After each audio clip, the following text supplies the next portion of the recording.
Hello, hello, good morning. Ja, wunderschönen guten Nachmittag. Verzeihung, ich war jetzt noch ein bisschen in einer anderen kleinen Welt unterwegs. Ähm, Hallo, herzlich willkommen. Ich begrüße alle ganz herzlich zum Live-Trading TV zu US-Markteröffnung heute am Mittwoch, den 20. Dezember 2017. Ja, wir wollen uns noch mal einen Blick auf die Markteröffnung oder die Märkte generell aktuell gönnen. DAX bleibt weiter unter Druck. Ich bin erstaunt, auch besonders nach der Attacke heute früh auf die Unterseite, die dann sofort aggressiv zurückgekauft wird. Das war offensichtlich nicht nur ein kurzes Intermezzo, wenn man besonders auf die erste Reaktion auf diesen kurzen Stint und Gap Close dort im DAX geblickt hat, der dann sofort aggressiv zurückgekauft wurde, war es ja eher der Eindruck, der entstehen konnte, dass das eben einfach nur mal ein kurzes Geplänkel war. Jetzt mittlerweile allerdings machen wir neue Tiefs, auch durch relativ schwache Vorgaben direkt zur US-Eröffnung, die sich hier eben abzeichnet, also Equities, US-Equities, Dow Jones, aber eben ganz besonders auch der S&P, recht stark unter Druck. Ja, wenn wir uns jetzt hier mal den Blick gönnen, ganz kurz, wir kommen in der ersten Kerze rein, bei 2694 Punkten ungefähr und werden dann innerhalb von den ersten 15 Handelsminuten im Tief bis auf 2684 gehandelt. Das sind 10 Punkte, die der S&P sofort nachgibt. Ja, die Frage, die sich natürlich stellt, ist, Haupttreiber war ganz besonders im Dow Jones auch in den letzten Tagen natürlich die Aussicht auf die Steuerreform in den USA und ja, die ist jetzt durch. Klassisches Buy the Rumor Sell the Facts kommt dann sofort natürlich einem in den Kopf, wenn man sich diese Entwicklung anschaut, wobei ich ehrlich sagen muss, man kann immer noch relativ gut erkennen, dass auch Großunternehmen in den USA, offensichtlich Blue Chips, ganz besonders von dieser Steuerreform zu profitieren scheinen, denn während der S&P sich so ein bisschen zäh präsentiert, ist der Dow Jones doch recht stabil auf der Oberseite unterwegs, pendelt um 24.800 Punkte und ich glaube immer noch daran, dass wir eine realistische Chance haben in den Jahresschluss hinein mit Abnehmerwohler natürlich ganz besonders rund um die Feiertage und über die Feiertage hinweg dann auch zwischen Weihnachten und Neujahr eine Attacke auf die 25.000er Marke zu sehen zu bekommen.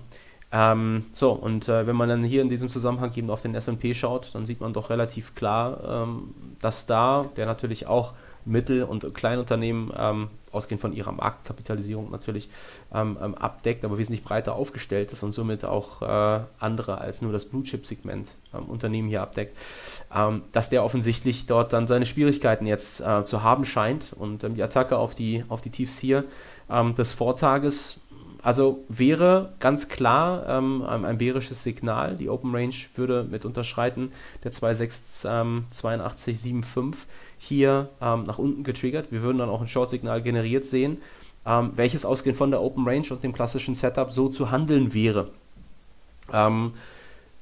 Ich muss allerdings weiterhin gestehen, dass ich echt Schwierigkeiten aktuell habe, die Shortseite im S&P zu traden. Denn auch wenn wir jetzt klassische Buy the Rumor Sell the Facts Vorgaben hier sehen und der Markt relativ schwach reinkommt, ich tue mich einfach saisonal extrem schwer, mich jetzt hier aggressiv short zu positionieren. Denn um wirklich auch einen starken Intraday-Trend, der sich dann etabliert, zu sehen, benötigen wir einfach mal Volatilität, benötigen wir auch entsprechende externe Trigger und Treiber. Und die sehe ich halt auf breiter Front nicht. Natürlich bleibt weiterhin dann irgendwie die Hoffnung, dass dort ein externes Event in irgendeiner Form Risikoaversion begünstigt, welches dann in der Lage ist, den Markt stärker unter Druck zu bringen. Aber Status Quo sollten wir eher davon ausgehen, dass es relativ ruhig bleibt. Und deswegen ist die Chance oder ganz besonders vor dem Hintergrund, dass der initiale Stop oberhalb des aktuellen Hochs hier liegen würde bei 2695 Punkten, bei einem Entry eben auf der 82,75. Da reden wir einfach vom Risiko von 12,25 Punkten. Ich sehe dann ehrlich gesagt so ein bisschen doch die Gefahr, dass das Chance-Risiko-Verhältnis eines solchen Trades nicht hinreichend wäre, um es langfristig profitabel eben handeln zu können, bei einer Trefferquote von 47%. Und das veranlasst mich dazu eben auch hier heute von Short-Engagements, auch wenn man sie rein klassisch und definitionisch technisch zeichnen könnte, so ein bisschen mich fernzuhalten. In der Tat habe ich sogar, und jetzt switchen wir nochmal kurz zum deutschen Aktienindex rüber, zum DAX, in der Tat habe ich mich sogar gerade dabei ertappt, darüber nachzudenken, vielleicht doch nochmal einen kleinen Longversuch im DAX einzustreuen. Nach diesem Gap Close, wir sehen nach unten, das Momentum dieser Abwärtsbewegung kommt deutlich zum Erliegen. Und wenn ich mir dann eben hier dieses Bild betrachte, relativ überdehnt dann auch, Gap ist jetzt geschlossen, ich könnte mir schon vorstellen, dass da vielleicht dann in die kommenden Tage hinein also sprich morgen und übermorgen ganz besonders, eher nochmal eine Gegenbewegung ansteht, die uns doch über die 13.200er Marke zumindest zurückhieft. Und das CRV-technisch könnte schon ganz attraktiv sein. Also mit einem engen Stop, sagen wir wieder wie gestern, ein Wohler-Stop von 40 Punkten, der sich da anbieten könnte, solch eine Positionierung eben dann vorzunehmen. Ich finde den Gedanken als solchen eigentlich absolut passabel, nachvollziehbar. Das bullische Pattern bleibt oder steht weiterhin. Ob das dieses Jahr sich dann wirklich so ausgeht, gut, das bleibt jetzt natürlich abzuwarten. Es wäre ein Treffer, wenn wir oberhalb von 13.200 Punkten übrigens handeln würden. Also das heißt, aus der Perspektive kommt auch die Zielregion ungefähr hin, wobei natürlich dann es nicht was mit dem durchschnittlichen Gewinn werden würde, wahrscheinlich von 170 Punkten, die im Schnitt dort gemacht worden sind in den letzten 20 Jahren. Aber alles in allem, ich finde das insgesamt weiterhin eigentlich eine absolut ernstzunehmende, realistische und gar nicht so schlecht oder nicht unattraktive Option. Auch besonders, wenn ich mir die Intraday-Geschichte, die sich jetzt hier im DAX gerade ausbildet, betrachte und eben die Option sehe, dass da vielleicht doch nochmal eine Gegenbewegung anstehen könnte. Ja, die eben dann in der Lage ist, eben tatsächlich doch nochmal vielleicht auch 80, 100 Punkte den DAX anziehen zu lassen und über die 13.200er Marke zumindest vor dem verlängerten Weihnachtswochenende zu hieven. Und mit diesem Gedanken im Hinterkopf fällt es mir natürlich erst recht schwierig hier, recht schwer, dem S&P eben dort dann jetzt ein Short-Setup zu formulieren. Jetzt mal unabhängig noch von der Chance-Risiko-Verhältnis technischen Komponente. Ja, trotzdem, der Vollständigkeit halber, wie gesagt, das ist nicht besonders authentisch, weil ich werde es nicht traden, aber der Vollständigkeit halber, weil ich mir vorstellen könnte, der eine oder andere, der möchte dann dennoch dieses Setup wenigstens mal sehen, wie es ausschaut. Also, das wäre die 2,682, 2,695 und wäre Entry Short mit Break 2,682,75 mit einem Stop von 2000 oder bei 2695 und das Ziel wäre tatsächlich offen, ja, es wäre insofern offen, als dass der Closeout der Position Closeout um 21,50 MEZ erfolgen würde, ja. Jetzt ist es so, wir kennen die Trefferquote, die 47%, diese Gedanken will ich dann noch mal kurz formulieren, 47%, wir wissen, der Erwartungswert, der ergibt sich zum durchschnittlichen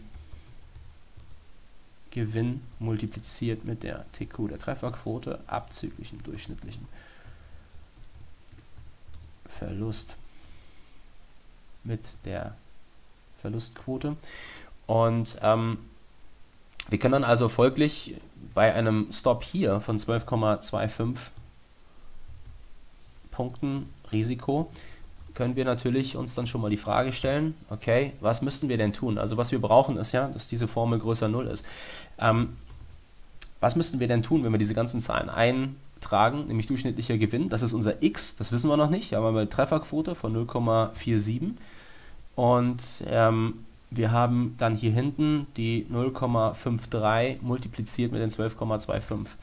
So, das können wir mal kurz ausrechnen.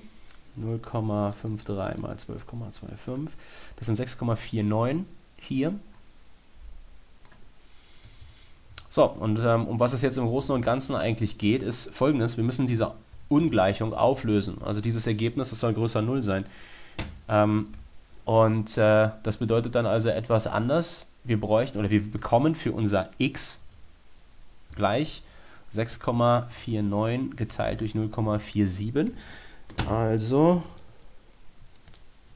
so, wenn das jetzt mein Mathe-Leistungskurslehrer aus dem Abi-Jahrgang sieht, ich glaube, der schlägt die Hände über dem Kopf zusammen, weil das doch weil